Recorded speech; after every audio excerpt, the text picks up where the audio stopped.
ఓం వారాహి దైవే నమః.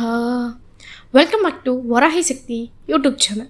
ఈరోజు మీ జీవితాన్ని మార్చే ఒక శక్తివంతమైన రహస్యం మీతో చెప్పబోతున్నాను. ముందుగా ఆ రహస్యం చెప్పే ముందు మీరు మా ఛానల్ని మొట్టమొదటిసారి చూస్తుంటే ఎప్పుడే సబ్స్క్రైబ్ చేయండి. ఈ వీడియో మీకు శుభాన్ని తీసుకొస్తే లైక్ చేయండి. అలాగే మీ కుటుంబ సభ్యులకు, స్నేహితులకు, శ్రేయోభిలాషులకు కూడా ఈ దివ్యశక్తి చేరాలంటే షేర్ చేయండి. అమ్మవారి దివ్యనామంతో ఈ కథను ప్రారంభిద్దాం. అందరికీ నమస్కారం భక్తులారా. మీ అందరికీ అమ్మవారి ఆశీస్సులు కలగాలని మనస్ఫూర్తిగా కోరుకుంటూ ఈరోజు మనం వినబోయే కథను ప్రారంభిద్దాం. దేవి భాగవతంలో చెప్పబడిన పరాశక్తి మహిమ.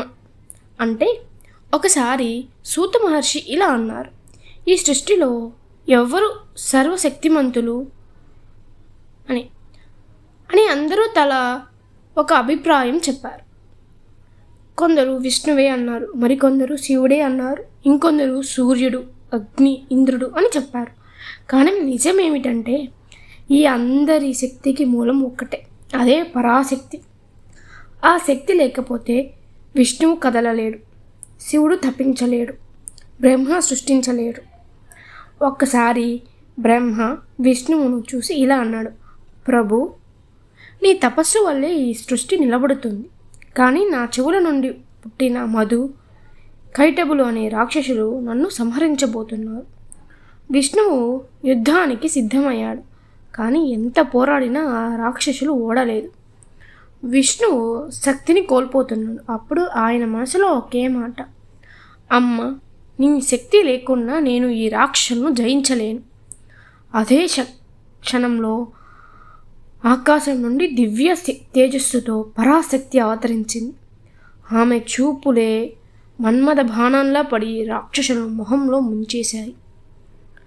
వారు విష్ణువుతో అన్నారు: ప్రభు, నీకు ఏం కావాలో కోరుకో. అప్పుడు విష్ణువు నవ్వుతూ చెప్పాడు: మీరు మీ తొడలపై తల పెట్టి చచ్చిపోవాలి.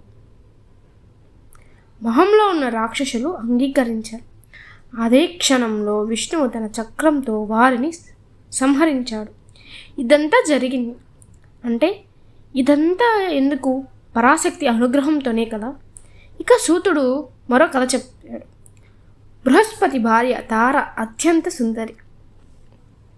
చంద్రుడు ఆమెను చూసి మోహించాడు. తార కూడా చంద్రునితో వెళ్ళిపోయింది. బృహస్పతి ఎంత వేడుకున్నా ఆమె తిరిగి రాలేదు. ఇంద్రుడు కూడా హెచ్చరించాడు. కానీ చంద్రుడు మొండిగా చెప్పాడు: ఆమె నా ప్రేమ, నేను విడిచిపెట్టాను. అప్పుడు దేవతలందరూ ఈ సంఘటన వల్ల లోకానికి అపాయం వస్తుందని భయపడ్డారు. అందుకే వారు పరాశక్తిని వేడుకున్నారు. భక్తురాలా, ఈ కథలు ఒకే మాట చెప్తున్నాయి: శక్తి లేకుండా దేవతలే లేరు, శక్తి లేకుండా ఈ సృష్టి లేదు. కాబట్టి మనం ఎప్పుడూ అమ్మవారి శరణు తీసుకోవాలి. ఓం శ్రీ వారాహి దైవే నమః. ఈ నామాన్ని 11 సార్లు జపించండి. మీ జీవితంలో అద్భుత మార్పు తప్పక వస్తుంది.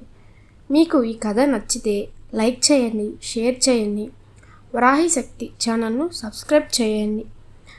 ఎల్లప్పుడూ అమ్మవారి ఆశీస్సులు మీపై ఉండుగాక. జై మాత.